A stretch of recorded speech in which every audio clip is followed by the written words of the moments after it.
This video is copyright 2013. Realm Vector. All rights reserved. Welcome to the Remote Viewing Stage 4 form video.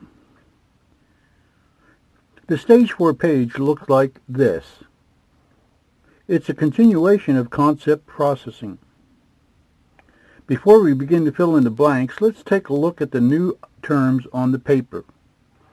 You can see the abbreviations at the top column: S, D, AI, EI, T, I, AOL, and AOLS.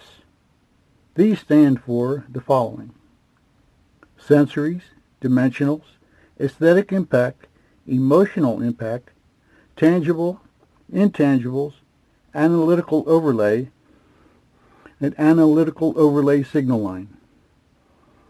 It'll take a little while to remember all of them in order, but in time you'll be able to put them on paper quickly. The printed forms will give you an edge as you begin to work with them.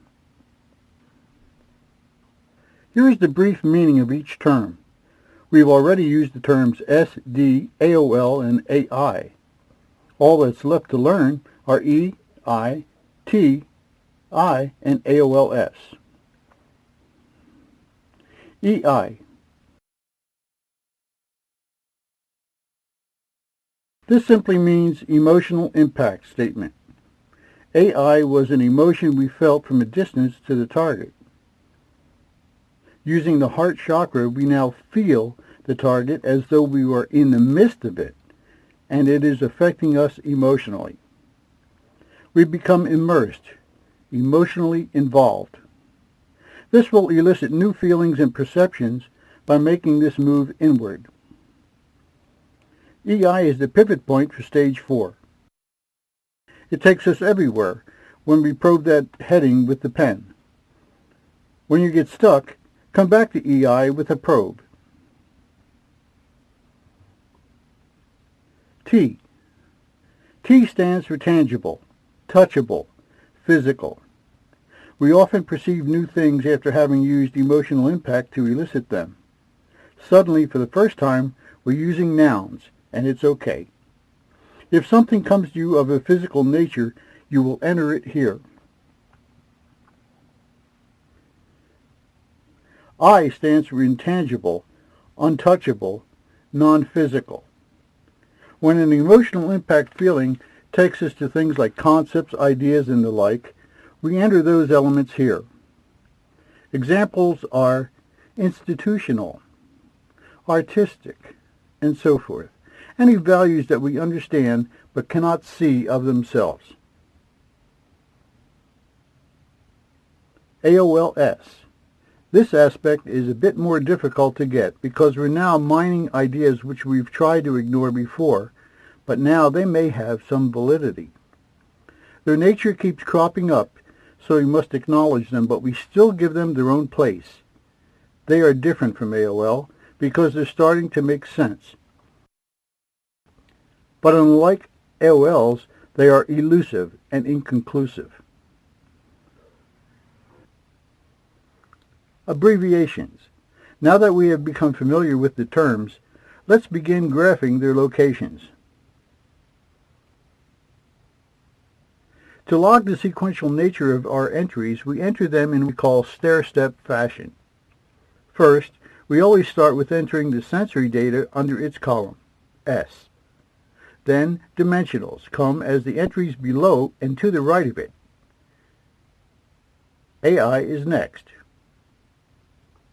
Then AOLs, if any, from the previous pages. Then we probe the EI column for additional information. This is how it will look on the forms. The blank form. Now we add in sensories. We enter dimensionals, and then we enter AI. Assuming we have no AOLs yet, we would go immediately to EI and probe it for additional emotional information. Otherwise, enter your AOLs immediately across from this previous entry. We enter the EI response in this column. Then we probe it for any T or I data and enter it in the column in stair-stepping fashion as well. Placing any perceived data in its proper column in stair-stepping fashion, probe EI again and enter additional perceived data in its proper column in stair-step fashion.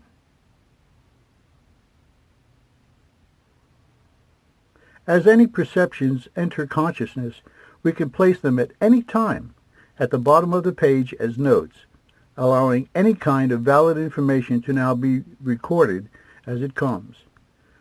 We're starting to flesh out the nature of our target.